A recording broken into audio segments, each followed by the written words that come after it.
Hello friends, कसे आहात सगळे? आज मी एक आपल्यासाठी नवीन टॉपिक घेऊन आली आहे. बोडोमास रूल असं पण म्हणतात याला. बोडोमासचा रूल असतो एक. तर हा जे बोडोमास रूल हे जे टॉपिक आहे हे 5वी ते 8वीच्या विद्यार्थ्यांसाठी आहे. तसंच वेगवेगळ्या स्पर्धा परीक्षा ज्या असतात त्यामध्ये सुद्धा या बोडोमास रूलचा वापर केला जातो.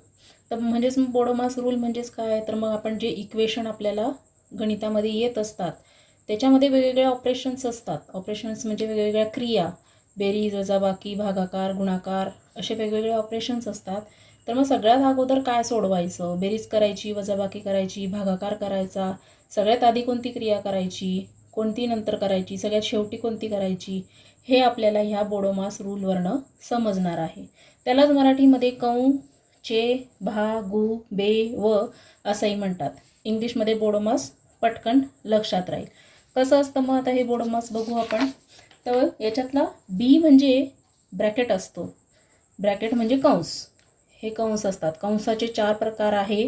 हा तुमचा जो आहे याला स्लिपिंग लाईन म्हणतो आपण. तर हा कंसाचा प्रकार कोणता आहे त्याच्यामध्ये, त्याला लाईन ब्रॅकेट असं म्हणतात.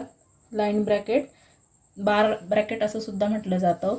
त्याच्यानंतरचा हा दुसरा आहे स्मॉल ब्रॅकेट, छोटी ब्रॅकेट असते ही. त्याच्यानंतर याला म्हणतात कर्ली ब्रॅकेट. कर्ली ब्रॅकेट म्हणजेच महिरपी कंस म्हणतात. आणि त्याच्यानंतर हा जो आहे स्क्वेअर ब्रॅकेट असतो, चौकोनी ब्रॅकेट जो आहे असं त्याला म्हणतात. मग याला कंस म्हणता म्हणून इथे कौ आला. आणि ब्रॅकेट म्हणता म्हणून पहिला जो अक्षर आहे हा बी आहे. त्याच्यानंतर दुसरा जो अक्षर आहे ते ओ आहे. ओ म्हणजे ऑफ. ऑफ म्हणजेच मराठीत चे. मी दोघं सांगते तुम्हाला, इंग्लिश मराठी. ऑफ म्हणजे चे. तर याच्यामध्ये काय येतं, ओमध्ये घात, वर्गमूळ, घनमूळ हे जे असतात हे दुसऱ्या स्टेपमध्ये येतात. म्हणजेच सगळ्यात अगोदर इक्वेशनमध्ये तुम्हाला ब्रॅकेट सॉल्व करायचं असतं. त्याच्यानंतर ऑफ म्हणजेच जर स्क्वेअर रूट असेल तुम्हाला तिथे दिलेलं, क्यूब रूट असेल तर हे नंतर मग ब्रॅकेट नंतर ते सॉल्व करायचं. त्याच्यानंतर डी, तुमच्या स्पेलिंगमधला जो डी आहे तो डी. डी म्हणजे काय, डिव्हिजन. डिव्हिजन म्हणजे भागाकार.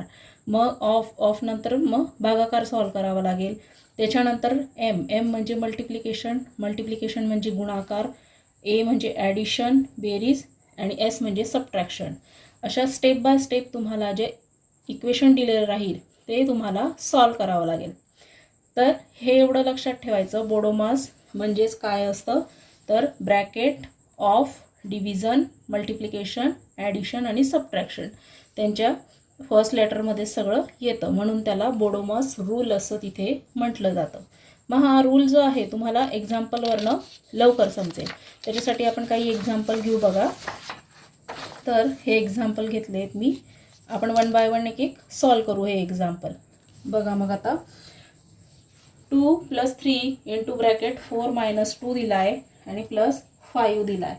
मग आता याच्यामध्ये आपल्याला काय करता येईल, रूल काय आपला, पहिला ब्रॅकेट कंस सॉल्व करावा लागेल आपल्याला. इथे कंस आहे म्हणजे हा पहिले आपल्याला सॉल्व करून घ्यावा लागेल. मग इथे कशा पद्धतीने करणार, मग हे पहा 2 अधिक हा 3 जसाच्या तसा लिहून घ्यायचा. ब्रॅकेट सॉल्व करायचं. 4 - 2 किती होता, 2 प्लस हा 5. मग त्याच्यानंतर बघा पुढचं काय आहे, पुढे आपल्याला काय दिलेलं आहे, चे नाही आहे याच्यामध्ये. त्याच्यानंतर भागाकार आहे, भागाकारसुद्धा नाही आहे इथे. आणि त्याच्यानंतर आहे गुणाकार म्हणजेच मल्टिप्लिकेशन. मग मल्टिप्लिकेशन इथं आहे. मग हे सॉल्व करून घ्यायचं. आता आधी हे सॉल्व केल्यानंतर हे सॉल्व करायचं. मग 2 + 3 दुने किती होता, 6 आणि +5. आता फक्त प्लस राहिलं आहे एवढ्या याच्यामध्ये. आता हे डायरेक्ट सॉल्व केलं तुम्ही तरी चालेल. डायरेक्ट बेरीज करून घ्यायची. किती येते, 6, 7, 8 आणि 5, 13. हे आलं उत्तर. स्टेप बाय स्टेप गेलो आपण रूलप्रमाणे. बघा पहिला ब्रॅकेट होता म्हणून ब्रॅकेट सॉल्व केला. ऑफ नव्हता याच्यामध्ये, कोणतंच स्क्वेअर रूट, क्यूब रूट नव्हतं म्हणून इथं काहीच नाही केलं. नंतर डिव्हिजन पण नव्हतं याच्यामध्ये, डायरेक्ट मल्टिप्लिकेशन होतं इथे म्हणून मल्टिप्लिकेशन केलं. आणि ॲडिशन होतं म्हणून ॲडिशन केलं. या नावाप्रमाणे एक एक आपण सॉल्व करत गेलो. त्याचप्रमाणे पुढचं एक्झाम्पल बघा. आता याच्यामध्ये काय दिलेलं आहे तुम्हाला, 4 × 15 / 3 + 4 - 2. मग याच्यात आपलं बघायचं इथे 4 मल्टिप्लाय बाय 15 आहे. मग इथे मल्टिप्लिकेशन आहे, पण मल्टिप्लिकेशनच्या इथे गुणाकाराच्या आधी काय आहे, भागाकार आहे. आपल्याला इथे डिव्हिजन करावं लागेल आधी, म्हणून मग हे आधी सॉल्व करायचं. मग लिहिताना 4 मल्टिप्लाय बाय, मग 15ला जर 3ने भाग दिला तर काय उत्तर येतं तुमचं 5. 3 15 होतात ना, 5 येईल. परत प्लस 4 मायनस 2. परत आपला रूल लावायचा. आता डिव्हिजन झालं, डिव्हिजन नंतर काय येतं मल्टिप्लिकेशन. मग मल्टिप्लिकेशन करून घ्यायचं. हे 4 पंचे 20 होतं, प्लस 4 मायनस 2. मल्टिप्लिकेशन झाल्यावर ॲडिशन येतं, मग ॲडिशन करायचं. 20 प्लस 4 किती होतं 24 मायनस 2. 24 मायनस 2 सगळ्यात शेवटचं सबट्रॅक्शन आहे. 24 मायनस 2 किती आला 22. अशा एक एक स्टेपने तुम्हाला उत्तर हे काढावं लागणार आहे. ह्या पद्धतीने या स्टेपने जर उत्तर काढलं तरच ते बरोबर येईल.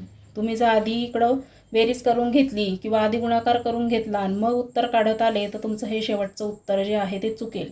तुम्ही करून बघा, उलट्या सुलट्या क्रिया करून बघा, तुमचं उत्तर नक्की चुकेल तिथे. त्याच्यामुळे हीच पद्धत बरोबर आहे, म्हणून त्याला बोडोमास मेथड किंवा बोडोमास रूल असं म्हटलं जातं. तिसरं एक्झाम्पल घेऊ आपण. बघा आता इथे काय आहे, 18 divided by 9 plus 2 minus 1 multiply by 4. मग आपल्या रूलमध्ये काय येतं, पहिलं बी ब्रॅकेट आहे का, नाही आहे. मग नंतर ऑफ पण नाही आहे, याच्यामध्ये कोणतंच वर्गमूळ नाही आहे, घनमूळ नाही आहे. मग डिव्हिजन, मग आता डिव्हिजन आहे इथे, ही बघा. मग डिव्हिजन कशा प्रकारे करणार, आता 9 दुने 18 होतात, म्हणून आला 2 प्लस 2 मायनस 1 मल्टिप्लाय 4. मग डिव्हिजन नंतर तुमचा काय येतो मल्टिप्लिकेशन येतं, म्हणून मग हे मल्टिप्लिकेशन करून घ्यायचं. म्हणून 2 प्लस 2 मायनस 4 1 4च होतात, म्हणून 4. आणि ही मोठी संख्या आहे, ही लहान संख्या आहे, मोठ्या संख्येचं चिन्ह इकडे मायनस आणि इथे प्लस आहे, म्हणून मायनसच साईन लागेल. मग इथे काय आहे, आता ॲडिशन करून घ्यायचं. 2 प्लस 2 4 आणि मायनस 4 सगळ्यात शेवटी सबट्रॅक्शन. एस सगळ्यात शेवटी येतो तुमचा इथे, म्हणून सगळ्यात शेवटी सबट्रॅक्शन येईल. 4 4 गेला 0 राहतो. हे आलं तुमचं उत्तर. आता चौथं एक्झाम्पल बघा. याच्यामध्ये तुम्हाला आता आला आहे इथे ऑफ, म्हणजेच वर्गमूळ घनमूळ जे असतं ते इथे आलेलं आहे. मग आता कसं सॉल्व होईल बघा एक एक आपण. सगळ्यात अगोदर काय आहे, आपल्याला ब्रॅकेट सॉल्व करायची आहे, पण ब्रॅकेटमध्ये आपल्याला ऑफ दिलेला आहे. तो ऑफ जो आहे तो आधी आपल्याला सॉल्व करावा लागेल. मग ब्रॅकेटमध्ये 2चा वर्ग काय आहे 4 आणि गुणिले 8. त्याच्यानंतर डिवायडेड रूट 16. मग हा कंस आधी सोडवून घ्यायचा. 8 चौक किती होतात इथे 32 डिवायडेड बाय रूट 16. 32 जसाच्या तसा. 16चा स्क्वेअर रूट काय येतो इथे 4 आणि मग आन्सर काय येतं तुमचं 4 8 32. हे आलं त्याचं तुमचं आन्सर. अशा प्रकारे हा रूल जो आहे तो तुम्ही फॉलो करून इक्वेशन्स अशा प्रकारे सोडवू शकतात.